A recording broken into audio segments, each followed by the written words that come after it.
Okay, and welcome back, students who are taking financial accounting. And in this series of videos, we are working on the assigned homework problems for the Chapter 9 short exercises that were assigned in the digital study guide. Note, accounting is about understanding the concepts and then applying that understanding to the situation at hand. If you get the application aspect wrong, that is one thing and is easily remedied by watching someone else work the problem. However, if you don't understand the concepts, that's a whole other thing. Watching a problem worked out will not help if you do not understand the underlying concepts. Go back and study the text material again and watch the theory videos. If you still don't understand the concepts, then either email or telephone an instructor to get help with that understanding.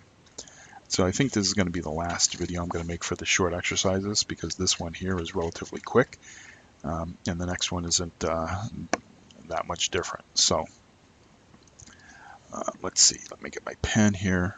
All right, so it says classification of liability accounts is current or long-term. Right?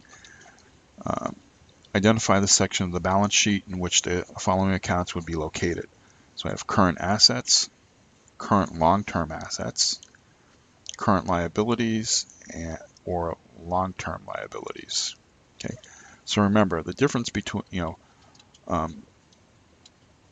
as we progress here, you were first taught, okay, what's an asset and what are liabilities. Okay. And so we thought just in terms of those, but we had to,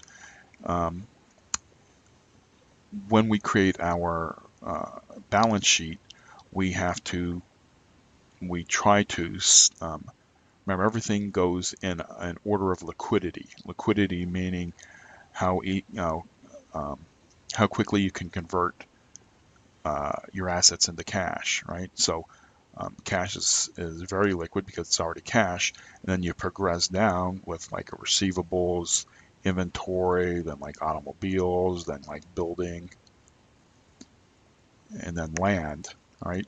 Notice that each one becomes progressively more difficult in order to convert into cash. So that's the way you list your assets, and your liabilities are listed in how quickly you pay things off. Obviously, you're going to be able to pay off your accounts payable quicker than your note payable because accounts payable is usually 30 days, notes payable generally up to 1 year. Okay, like mortgage payable is 30 years, however long that term is. So your liabilities are listed as how quickly you can end up paying those off. You're liquidating. It's tied into your cash in that, yeah, you're going to be paying these off, which affects, your cash account, right? But anyway, so even in each section of the assets and your liabilities, you want to you can separate those out as current assets, and then they also call it property, plant, and equipment as more along the lines of your long-term assets. And your liability section, you have your current liabilities, and then you have your long-term liabilities. Now, when we're listing those assets in that order of liquidity, and property, plant, and equipment is long-term, I mean, yeah, you can see a section called long-term assets, but generally it isn't listed that way. The property, plant, and equipment, we know that ends up being long-term. But over here on our liability side,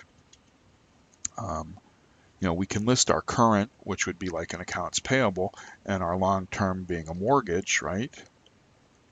A mortgage payable. But the issue here is that when we want to do financial analysis,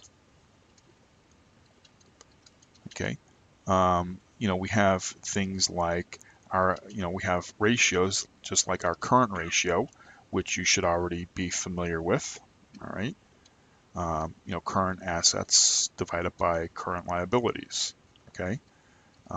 You've had this ratio in math, you've had it in this textbook in an earlier chapter, so you should know what that is.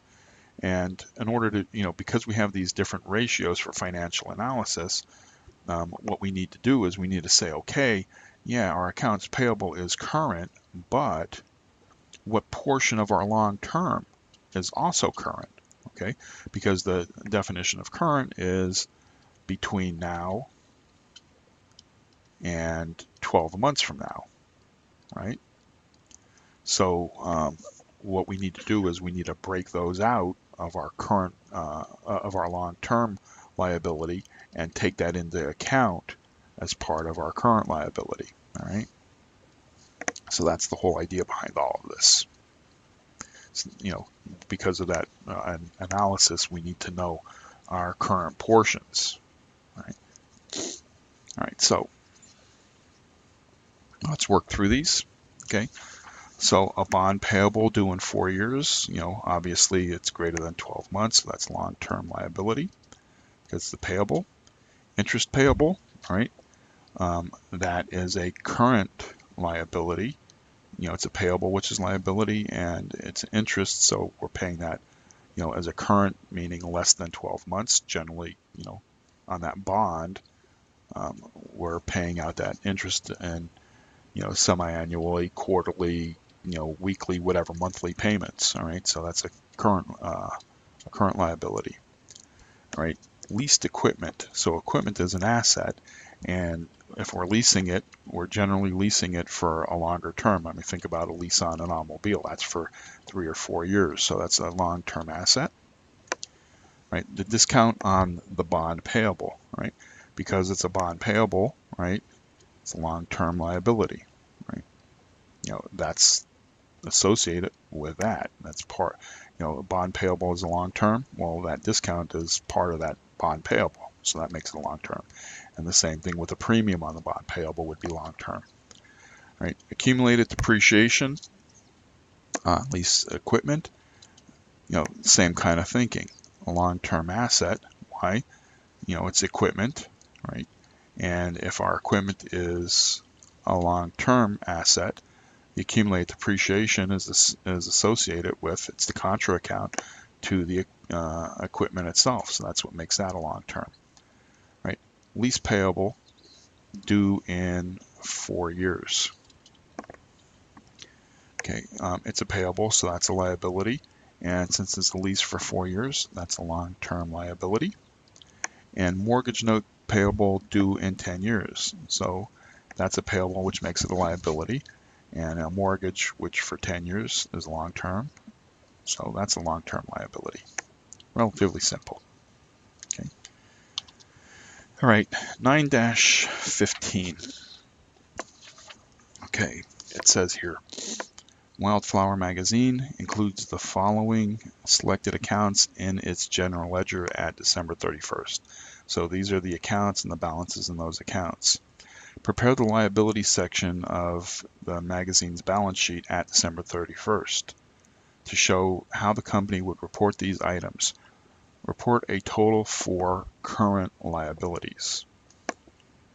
Okay, so let me do something here. I'm going to need more space, so I am going to move this up here. Okay, and do this instead. Okay, so let's see here. So we're preparing the liability section. All right, so we're going to have a section called liabilities. Okay. And we're going to have a current liabilities.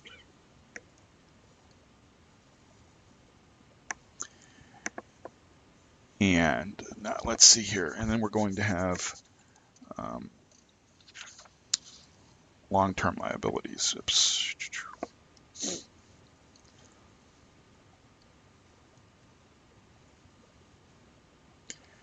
And from a formatting perspective, look at the solution, all right, in order to see exactly how it's formatted. I'm going to take some shortcuts here because obviously I'm just writing things down, but if I type this up in a Word document, mine would look exactly like the solution in and of itself. And of course, if I have current and long term, that means I'm going to need a total liability.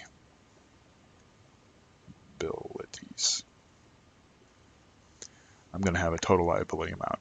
And remember, as with anything, I'm going to be putting numbers in one column, but every time I have a mathematical calculation, I'm going to move over one column, right?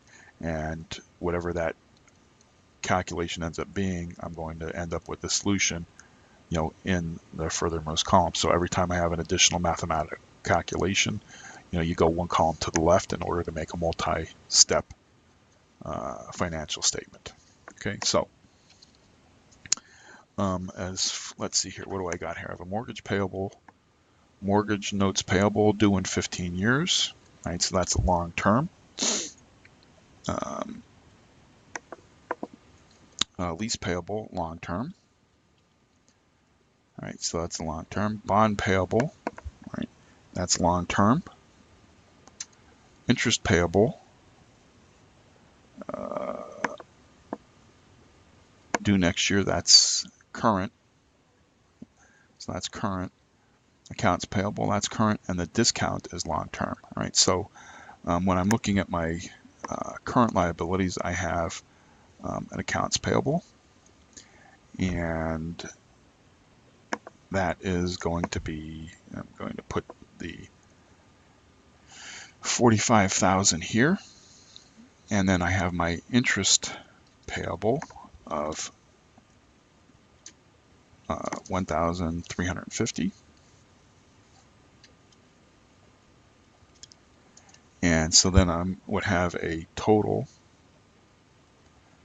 current liability. Okay, and this is where I disagree with the solution in and of itself, in that notice I use this column to do the math, and sorry, 43,850.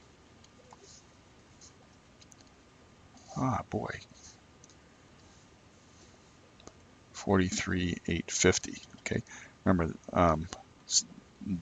they did the math down in one column. I would be doing the math in multiple columns here. So I have my total current liabilities here. Why? Because I want to add my total current liabilities to my total long-term liabilities, right? I would want to add up those two numbers in order to get my total liabilities. Current plus long-term gives me total. And then any of the numbers that support, here's the mathematical calculation, in order to get the 43,850. So I move one column to the left, right? So that took care of my currents here.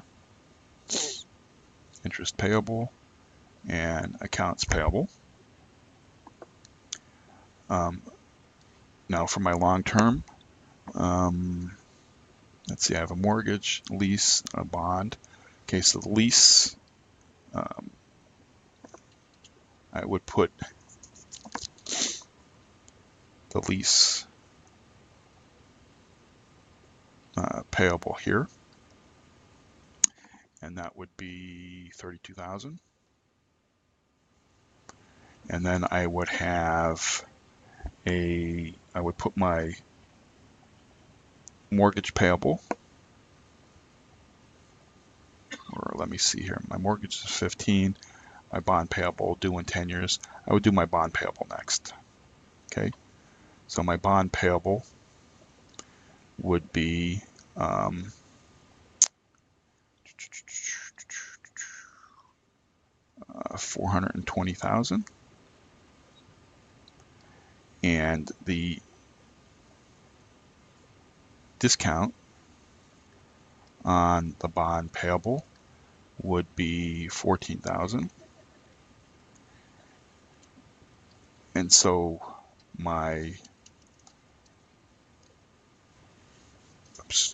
do that a little bit neater.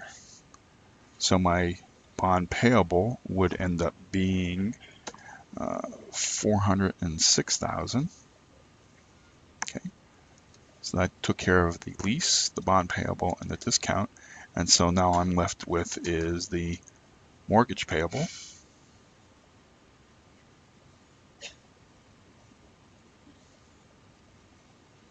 of 180,000, and then that would give me a total of 618,000. Okay, then my current plus my total long term gives me $661,850. Okay, so that is what my balance sheet for the liability section would look like. Okay, notice what I did. My current and that's why I don't agree with some of the things in the solution manual, because they, like in this case here, they're using both single step and multi-step. It should be uniform, okay? And in the textbook, it oftentimes isn't, because if you look at this and multi-step, you can say, when I'm looking at it, I can say, okay, here's my current plus my long term gives me my total liability. I only have to look at those numbers. If I want to know how this number is arrived at, well, then all I need to do is just look at that mathematical calculation there. If I want to know what my total liabilities are, right, all I need to do is look at those numbers to get the 618,000. And when I'm looking at my bond, right, I know the value of my bond is 406,000 because I have the math there for the bond. Very similar to having an asset with accumulated depreciation. All right, we're listing these as down in the order of long term, but the math behind those two tells me what my bond payable is worth at that point in time. Okay, so that's how I would do this particular financial statement. All right. So with that said, we're done with this short exercises for this chapter. And as you saw, everything got progressively more difficult. And I'm not going to harp on it, but definitely get the theory down. Go back and watch the videos. And if you don't understand the theory, after watching the videos, reading the textbook, feel free to contact an instructor. And I say that because as we do the exercises and the problems, they're going to get more and more difficult as we go forward. Okay. So with that said, I'll see you in the next set of videos, which will cover the exercises for Chapter 9.